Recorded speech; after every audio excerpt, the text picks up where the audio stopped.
De los momentos que más agradezco en la vida es del momento en el que me levanto sin muchas cosas que hacer y me pongo a leer, o en el que puedo pasar un fin de semana leyendo, o en el que por tener que preparar una clase pues tengo que releerme una novela de Galdós o de Baroja o de Ana María Matute. La verdad es que yo leo porque me gusta mucho, y esa es la realidad de los escritores y la realidad de los lectores. Nos dedicamos a leer y nos dedicamos a escribir porque hemos disfrutado mucho con un libro en las manos. Ahora bien, hecha esta confesión, también es verdad que la lectura se merece una reflexión y se merece una defensa, porque el hecho de leer tiene un significado, y el hecho de enseñar literatura o de escribir literatura tiene un significado, y un significado social. Y a mí me parece que los atentados a las humanidades en general, y en este caso a la literatura en concreto, tienen mucho que ver con un tipo de sociedad que prefiere tratar a las personas no con la dignidad que se merecen los ciudadanos, las ciudadanas, los seres humanos, sino con su transformación en mercancías de usar y tirar, para poder manipularlas, para poder explotarlas y para poder decidir manteniéndolas al margen. Eso es así. A las personas se las manipula mucho mejor si se las hunde en la suciedad de la telebasura y si se les da un determinado tipo de formación en la que se borran las humanidades. Eso es así. Y hay que tomárselo como un problema serio en la educación democrática. Juanjo citaba a Eduard Said, un filólogo importantísimo en la segunda mitad del siglo XX, profesor en la Universidad de Princeton, de origen palestino, que reflexionó mucho sobre la filología y sobre el pensamiento literario, entre otras cosas para poder responder a su experiencia de palestino y a la situación que sufría el pueblo del que había nacido. Eduard Said publicó un libro de reflexiones sobre la literatura que a mí me parece muy indicado recordar. Humanidades y crítica democrática. Creo que está traducido en la editorial Debate. Y él defendía, después de muchos años de trabajo, el hecho de leer como una modesta emancipación. La palabra modesta a mí me gusta. También aludía Juanjo a las utopías modestas, que son las utopías de las que nos acabó hablando Albert Camus. Porque muchas veces cuando se habla en nombre del futuro y se piensa que el fin justifica los medios, lo que se acaba es borrando el presente y la reflexión sobre la dignidad y los derechos humanos en el presente. Eso no significa que tengamos que renunciar a una meditación sobre el futuro, pero muchas veces, para no borrar el presente en nombre del futuro, conviene utilizar el calificativo de modesto, modesta, para aplicarlo a palabras que se suelen escribir con mayúscula, como verdad, como utopía, porque las utopías modestas son las que nos hacen negociar con el presente, ir tejiendo el proceso de emancipación humana. Bueno, y Eduard Said hablaba de la lectura como un proceso modesto de emancipación y se preguntaba por qué.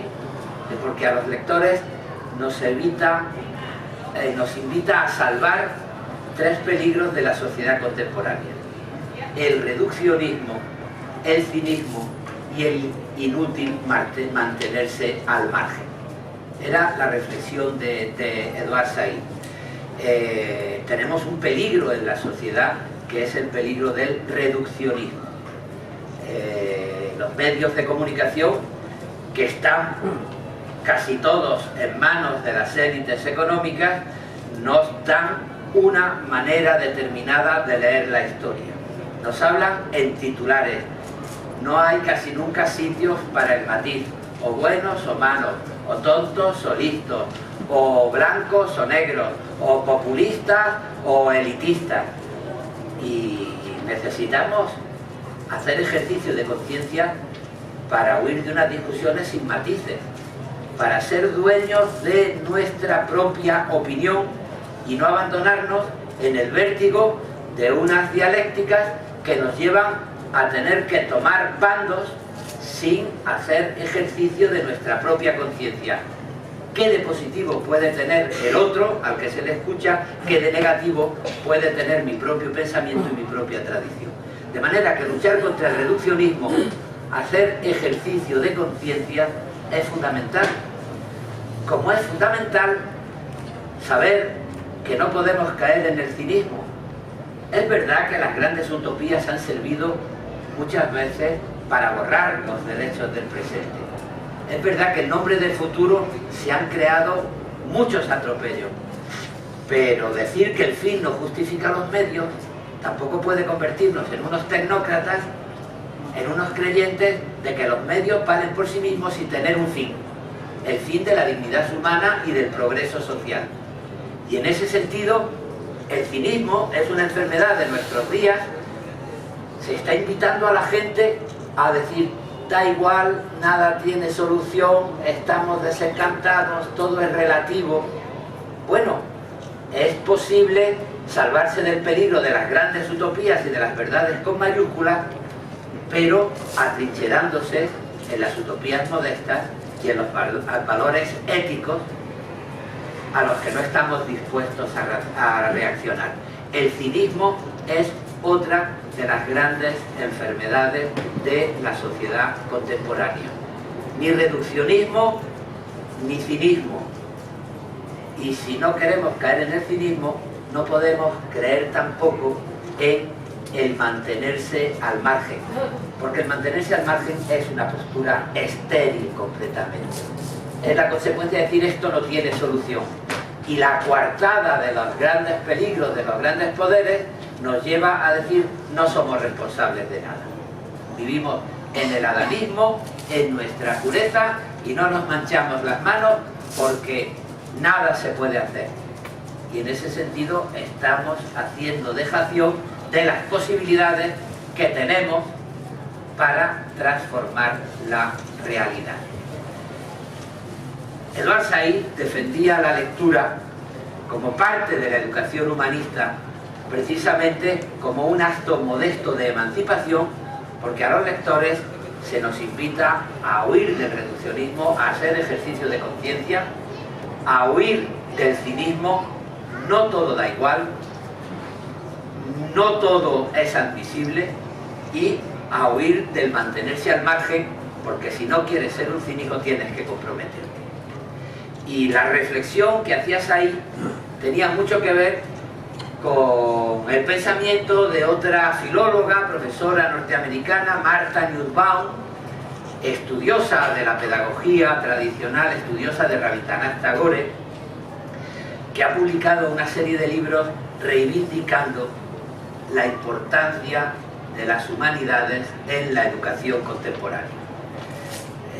En uno de los libros, que se titula Sin afán de lucro y que se subtitula Sin humanidades no hay democracia, analizó los planes de estudios de la sociedad norteamericana, que estaban encaminados a educar a los niños en la idea de un triunfo identificable con el éxito fácil, con el espectáculo televisivo y con la acumulación rápida de dinero. Y que se había olvidado de formar conciencias, de explicarle a la gente que hay mucho millonario que no es feliz y que es importante para ser feliz, aparte del dinero mínimo para vivir, tener también una personalidad que pueda realizarse, una vocación, algo que te realice como ser humano. Y que triunfar en la vida no es convertirte en un multimillonario, sino es intentar realizarte como persona. Y para eso son fundamentales las humanidades. Y precisamente la crisis que hemos sufrido en los últimos años, estudiaba Martha Nussbaum, es la consecuencia de unos planes de estudios en el bachillerato norteamericano, en las universidades norteamericanas, que junto al saber científico y al saber técnico no han sabido incorporar como valor democrático el saber humanista.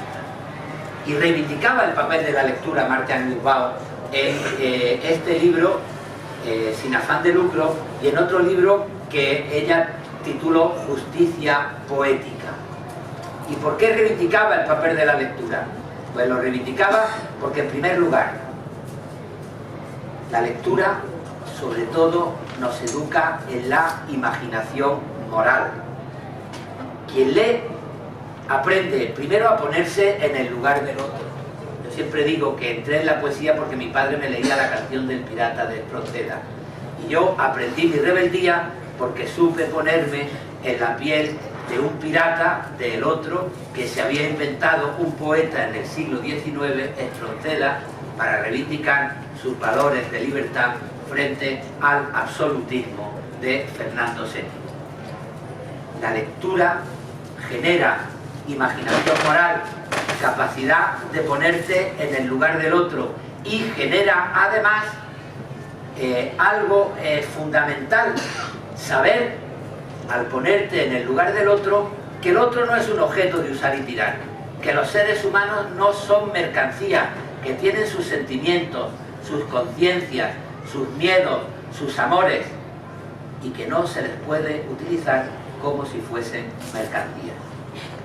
En el otro libro de Martha Nussbaum que he citado, Justicia poética, recordaba además una cosa importante en el saber literario, que tiene que ver con el tiempo.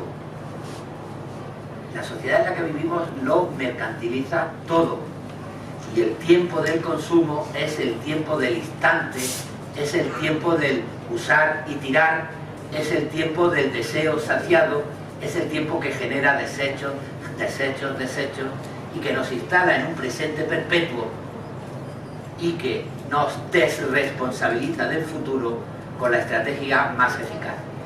Para borrar el futuro, la estrategia más eficaz es borrar el pasado. Porque si no somos conscientes de que somos herederos,